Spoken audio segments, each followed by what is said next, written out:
Magandang umaga po. Dito po tayo ngayon sa Ilog, sa may Barangay Gulang-Gulang, Lucena City. At ang nakikita nyo po ngayon ay isang baha.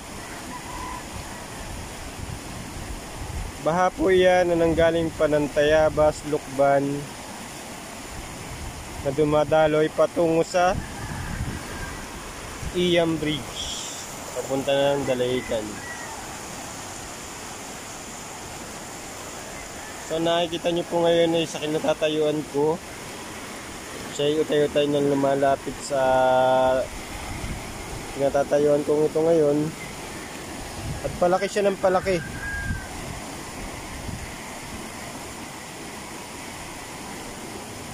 Grabe. Ito po yung kauna-unahang bagyo dito sa Lucena. At kauna-unahang